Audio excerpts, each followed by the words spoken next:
Now, that's how the call came out. Sounds serious. So Tom gets up there to the rancher, and the rancher tells him, I think it was a helicopter.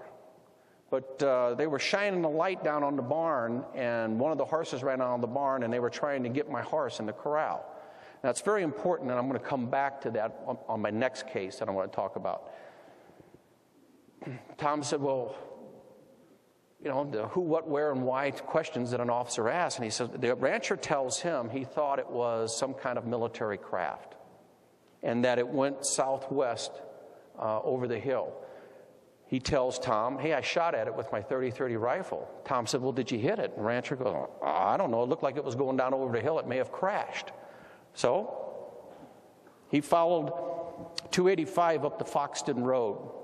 And then you go south off of Foxton Road down to the South Fork of the Platte River.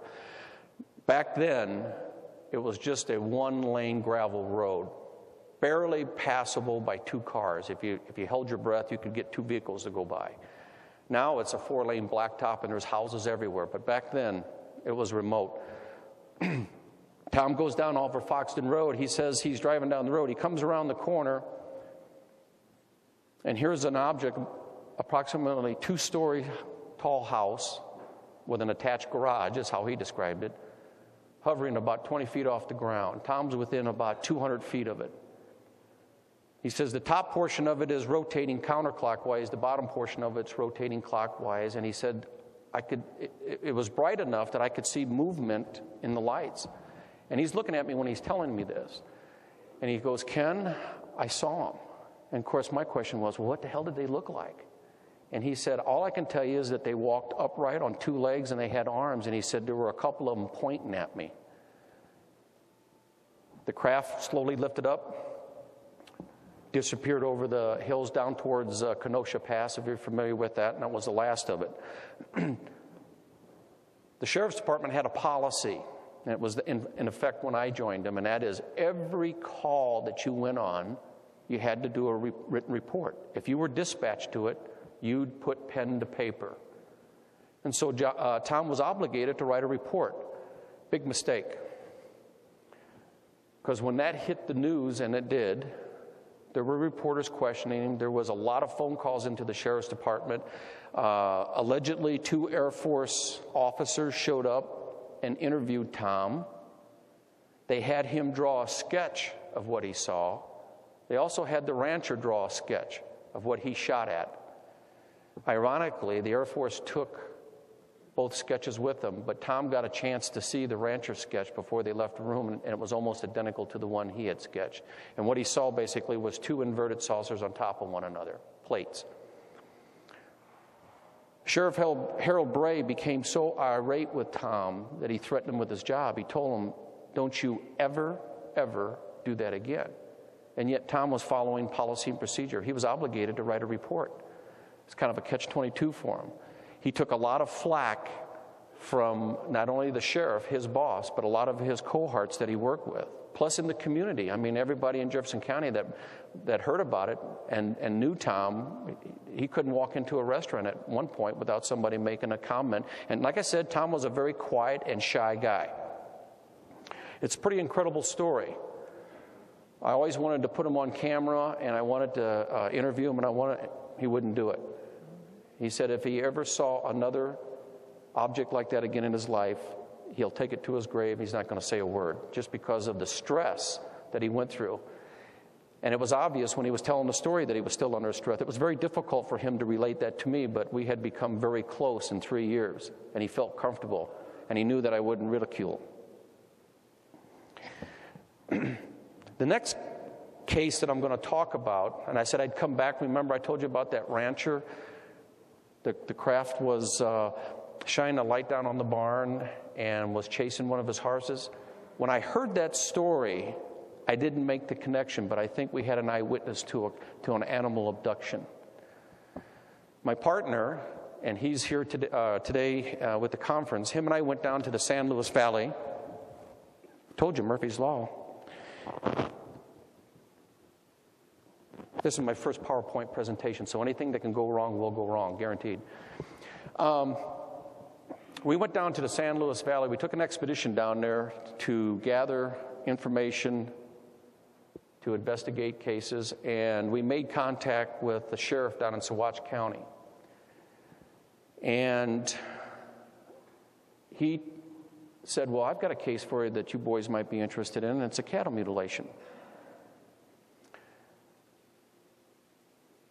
The rancher, the night before, had checked his herd.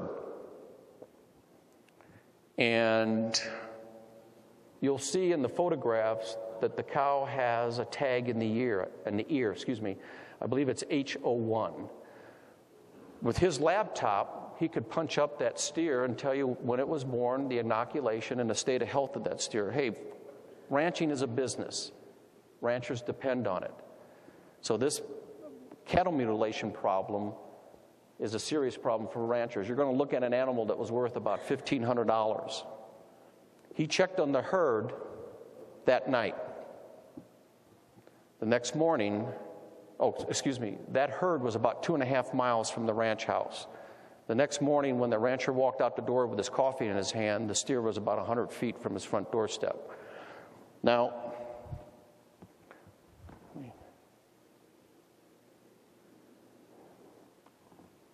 this is not it, okay? And I brought this photograph to demonstrate, like I said, I hope this also helps you understand and is also a learning lecture. Now let's see if I can do this without messing it up. This is a steer that died of natural causes. It was hit by lightning. And what you're looking at, oh sure, see, I told you it wouldn't work. Where's my pointer?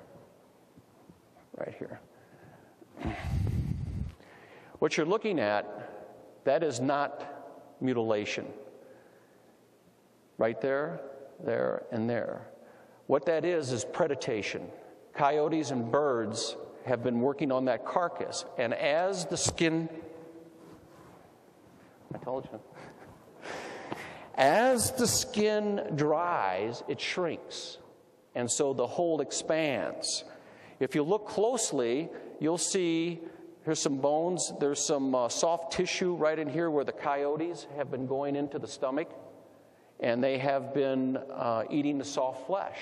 And they're going to do that first because they can get to it easy and they will digest it first. Like I say, this is not a cattle mutilation. I show you this one first because the next photograph, you're going to make a stark comparison and you're going to see what I'm talking about. So, any questions on this, by the way? Okay, all right. This is what the rancher saw of his steer when he walked out the next morning. Now, there's a couple of things to point out in this particular case. First of all, there's the H01 that I was talking about. I want you to look closely at the cuts. By the way, can you tell that this is a fresh kill? Yeah, you can eat the meat on this. Okay, there's T-bones on here that are edible. This cow has probably been down for about 5 or 6 hours. Steer, excuse me. There are a couple of things that I need to point out to you. Is number one, if you'll notice, all around here, no blood. Now you're looking at a steer that's approximately anywhere between 600 and 800 pounds. Probably closer to about 700, 750. They contain a lot of liquid. There's none on the ground. By the way, this is how it was found. The night that the rancher went down and checked his herd, which was 2.5 miles away, there was a lot of unidentified activity in the San Luis Valley. The rancher himself didn't see any of the lights, but other ranchers had saw mysterious lights crisscrossing back and forth across the valley. And that's significant because this is what happened the next morning when he went outside. The other thing I want to point out to you is, look at this cut. It's almost, I think my partner said it best, it's almost as if there was a template placed over the face of the cow and they took an X-Acto knife. Now my partner worked part-time for Montford Meatpacking, He was a butcher. And my nickname for him is Benny Ha Ha. If you ever see him with a knife, it kind of gives you chills because he sits there and sharpens knives. And Bob and I have done quite a bit of hunting. We've skinned out quite a few elk, deer, antelope. I am a hunter. I like to hunt. And I asked Bob to duplicate that. And he goes, I don't think I can. Keep in mind, he's going to have to do it in the dark, too.